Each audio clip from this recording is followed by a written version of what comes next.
Hello friends, this is Nirmal here for Technique, and in this video we're going to do the detailed and full review of the Samsung Galaxy A5, the 2017 variant.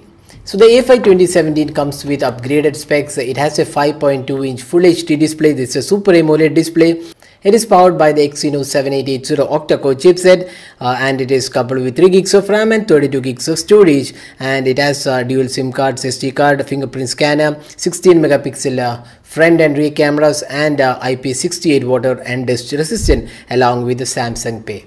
So this device is priced 28,990, that's almost close to 29,000. So does this device make a really great value for money in this price segment? Let's find out in this detailed review. So first up, let's have a look at the design and build quality. So design wise, the Samsung Galaxy A5 2017 has a lot of inspiration from the Samsung's flagship S series phone. You can see flat back panel, and you can see curved edges, curved sides towards the edges, which gives actually a good look and feel. It's a premium metallic construction and feels quite good. It has a 2.5D curved glass, and it comes with Corning Gorilla Glass. The display is Super AMOLED 5.2 inch screen size. We have a capacity touch buttons, and home button is physical button which also acts as the fingerprint scanner. And on the rear panel we have this 16 megapixel camera, LED flash, the Samsung logo, and you can also see the power key on the right side along with the speaker unit, and on the left side we have the volume keys and the SIM tray. There is also another SIM tray along with the micro SD card support on the top, so it has a dedicated micro SD card expansion slot. And at the bottom you can see the USB-C type port and the 3.5mm audio jack. So this phone definitely looks quite good. The fit and finish and build quality feels premium, and it's a well built phone in terms of the material quality, and design also feels quite good, although it's more of an inspired design from the S series phones. So that's the design and build quality, and it feels quite good with a 5.2 inch screen size. Now let's talk about the display. So Samsung has been using the Super AMOLED panels in most of their mid-range and premium flagship devices, and the Samsung Galaxy A5 2017 also comes with a Super AMOLED panel, and we have a Full HD display that's a 5.2 inch screen size with the Super AMOLED panel, and this feels quite good. It's a curved glass, and the viewing angles are really good. The touch response also feels really good, and the color quality and the overall sharpness levels are really impressive. So the display is definitely one of the good aspects about this device, and you won't be disappointed using this display. Now let's talk about the software. So Samsung has completely revamped the Samsung's TouchWiz UI, and this comes with a newer TouchWiz UI, but unfortunately it doesn't have the latest version of Android. It comes with Android 6.0 Marshmallow, and this is the new TouchWiz UI, and there are a lot of visible changes, and you can see the settings, the notification center and quick toggles. We have a completely different look. You can customize this, and this comes with a lot of additional features like ultra data saving mode, S bike mode, S power planning. So these are some of the useful options which we have talked about previously as well, and there is also blue light filter included. And if you go to the settings panel, again you can see some really useful features included, and this phone comes with the newer settings panel. And if you go to the advanced settings, we can see there is one-handed operation, some gestures, smart capture, palm gestures are included, and smart stay. You can keep on the display turned on when you're looking at the display. So these are some of the useful options included, and then additional options include some of the apps like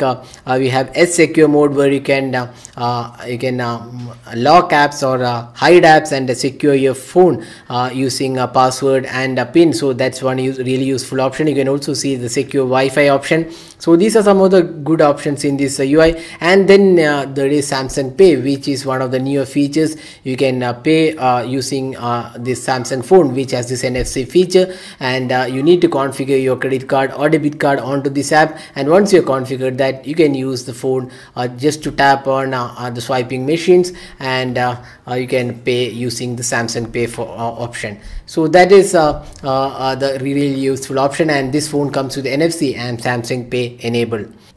Now talking about the performance of this device, so this is powered by the Exynos 7880 octa-core chipset, which is coupled with 3 gigs of RAM and 32 gigs of storage, and it also has a Mali 830 MP3 GPU.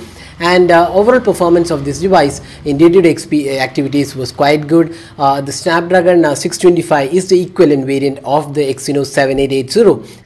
So we have seen a lot of devices in this price segment, the Asus Zenfone 3 and also the Vivo V5 Plus, which has a Snapdragon 625. So the Samsung Galaxy A5 2017 is competing with those devices with the Exynos 7880 chipset, and this is again a really good chipset. It may not be as powerful as the OnePlus 3 because that has a Snapdragon 821 chipset, but we have the Exynos 7880, which is quite a good chipset in this price segment. Now the gaming experience of this device was also quite good. We played heavy graphic rich games in high graphic settings, and it was quite decent performance all around, and there was absolutely no heating on this device, and the gaming experience of this device was definitely decent with a Super AMOLED display, which is pretty vibrant and colorful. So overall we would say the Exynos 7880 did perform pretty well on this device, and we hardly had any issues, lags or issues on this device, and it was definitely decent performance. Now looking at the benchmark score of this device, you can see that it's slightly lower than the Snapdragon 625, which is around the 60 to 64K Antutu score, and this is slightly lower than that, but still the performance overall was quite good, and you won't have any issues in terms of the performance aspect on the Samsung Galaxy A5. Now let's talk about the fingerprint scanner. So the fingerprint scanner is integrated onto the home button, and it unlocks the device in really good time. You don't have to press it, just tap on it and it unlocks the device, and it does the job pretty well. It's not really very fast when you compare it with some of the other phones, but it does a really good job with unlocking the device.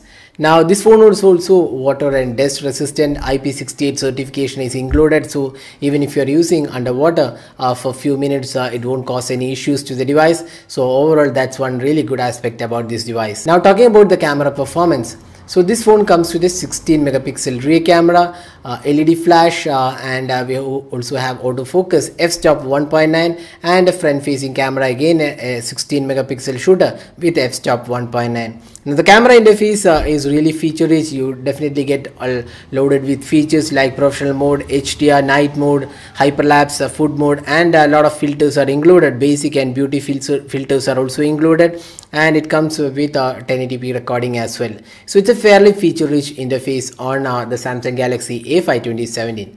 Now talking about the camera performance of this device, so we would say the camera performance was kind of decent performance all around. The daylight conditions, the phone produced some really good shots. The color quality was pretty spot on. The rear camera, that is a 16 megapixel camera, produced some really good results in daylight conditions. But when it comes to low light, it was a mixed performance. At times we did get some really good clarity with the low light photos when the lighting was adequate, but at times it was filled with noise. So it was a mixed performance in low light. So this phone definitely won't disappoint users with the camera performance, but then it's not a class leading performance in the sub 30k price point. We have Honor 8 with really great camera, so it won't be beating that phone in this price segment. Now the 16 megapixel front camera was the disappointing aspect about this phone. It was kind of average selfie, so even with the 16 megapixel shooter, it is kind of blurry in nature, and the color quality was kind of muted, so not the best selfie experience even with the 16 megapixel shooter. Now finally talking about the battery. So this phone comes with a 3000 mAh battery, and there is fast charging included. That is what Samsung claims, and we did see fast charging mentioned while the phone was charging. So that's the Samsung Galaxy A5 2017 features for the battery. Now the battery performance was definitely quite good, and we could easily get through 1 day of usage with this device, and slightly more than a day was possible if you are an average user. So battery won't be a big issue for you when using this device. So now we are talking about almost all aspects of this phone. So summing up, how good is the Samsung Galaxy A5 priced almost 29,000 in this price segment?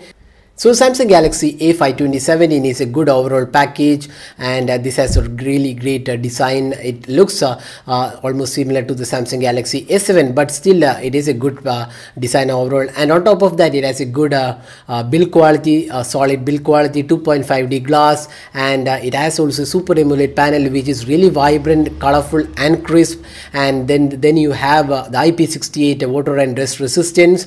It has a good rear camera. Then the new TouchWiz UI feels really good, new features being added, and it's a powerful software. But these are some of the good aspects about this device. Along with that, decent performance is also there. Again, battery is good, so it's a good overall package. But there are some minor shortcomings in this device as well. The front camera was not as impressive as the rear camera, even with the 16 megapixel shooter.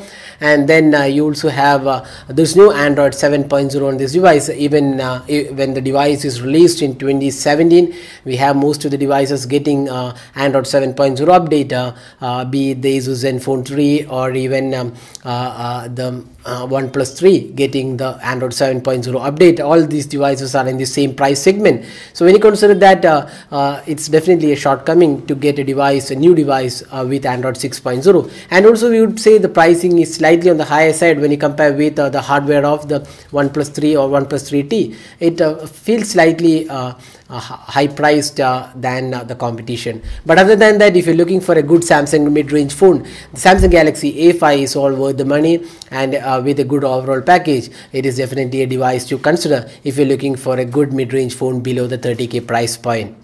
So that is a detailed and full review of the Samsung Galaxy A5 2017 with the pros and cons. So hope you like this video, and if you plan to buy this device, we will share the links in the description of this video. You can use our link and buy this device. So that's all guys, thanks for watching. Hope to see you in our next video. Have a great day.